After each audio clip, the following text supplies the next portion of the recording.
Hello everyone, my name is B, and today we're going to be talking about the Premier League, more importantly, Arsenal beating West Ham 1-0. Very controversial. Very controversial because of the call. We've all seen it. VAR retracts a goal, an equalizer from the West Ham side. It's insane because these calls weren't given before, and for some reason they decided to be given in a very critical moment, um, a, a factor deciding the Premier League winner and a team that could potentially be relegated.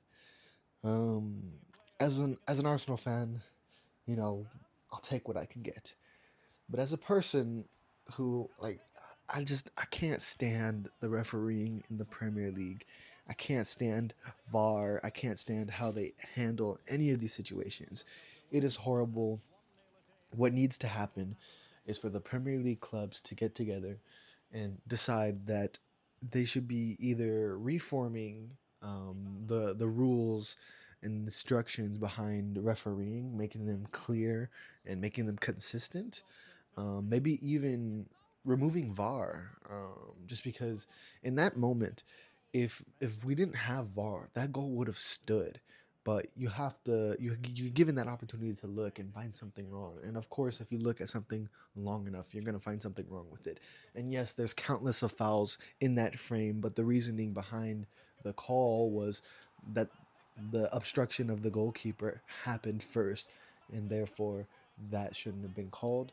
And I don't remember of any specific instances where that was a reasoning used previously, but I do know for a fact that so many plays come from potential fouls in the goalkeeper's box, obstructing the goalkeeper, and it's been normalized in this new, modern, neo-competitive Premier League, which is really just lowering the quality of football we're seeing, and it's kind of moving us forward to an era of dominance for Arsenal. It seems, which is, fine by me. I am an Arsenal fan, but if you're gonna boast that the Premier League is the most competitive league, then you're gonna have to fix the refereeing problem. You're gonna have to fix VAR. You're gonna have to fix the inconsistencies because it's disgusting. Um, I can separate myself from this club because I don't have no family members who told me to watch Arsenal. I watched them because I wanted to. Um, I'm all the way across the world in North America. I have to wake up early, or I just miss out on the games. I can dissociate myself and kind of take on the mindset of a neutral and understand that, this is, it's not like it was something that should have happened. Um, if you want to see Arsenal win the league, then yeah, it should happen. But if you want fairness, then it shouldn't be happening because it seems pretty unfair at the moment. Um, More news: Spurs tie to Leeds today. Amazing watch. I feel like Spurs did well, but they kind of shoot themselves in the foot multiple times. They don't keep the kind of intensity and the kind of pressure. They give a penalty away. I believe it's Callum Wilson that puts it away. Of course he will. Um, so Spurs have to win. What is it? Obviously, depending on West Ham as well, they're the only two clubs in the relegation battle at this moment, I believe, and it's not looking too great. Not looking too great because, yeah, you get a point, but both. I believe both teams still have two games left, right? It's gonna be very down to the wire, if you will. Um, yeah, it's a crazy league that we're witnessing. Um, Two more games till Arsenal win the Premier League.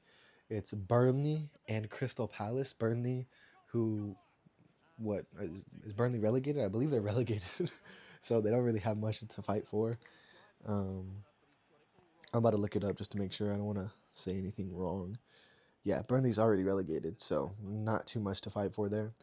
And Crystal Palace, which is a team that 3 days after their game against Arsenal, is going to have one of the biggest European finals for their club history, because obviously you're a Premier League club, you haven't done well in the Premier League, and you want to get something away from the season, something positive, and that could be it right there. Not only that you made a final for a European competition, but that you could win it. Um, so yeah, this is very, very, very interesting. Um, Rumors have opened up that Julian Alvarez is on the Arsenal shortlist. People have already known that, but also Barcola from PSG. He's one of those players that is more of a rotational substitute.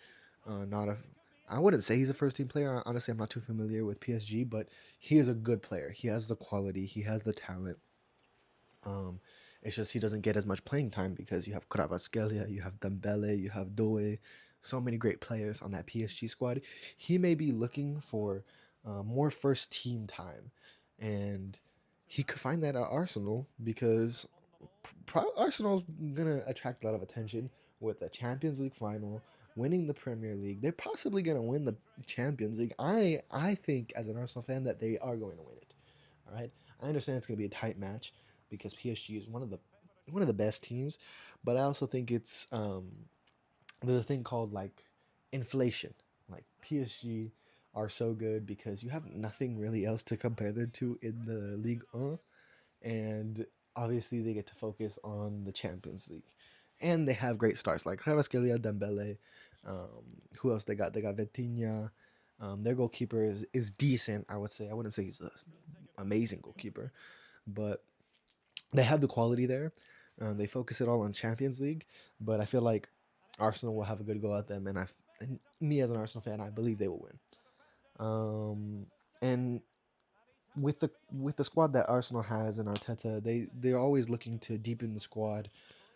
There's a never ending hunger sensation that they need to keep developing, keep moving forward, and making progress. And honestly, I feel like Barcola would be an upgrade for some of the players we have. One thing I don't want to gloss over, I'm not sure if I said it before in my video, but in my mind, I've known Trossard such a big game player, and I admire him for showing up when he does for the Arsenal team, and he does for that West Ham goal. Amazing, back and forth from the team. It's not that amazing. It's just in the final third, everything's very tight, very fidgety. Odegaard squares it to Trossard, and he just hits it in the net. Very powerful. I'm sorry that I switched topics so quickly, but um, on I believe it was his wife's Instagram page, she deleted all the photos of um, her and Trossard together.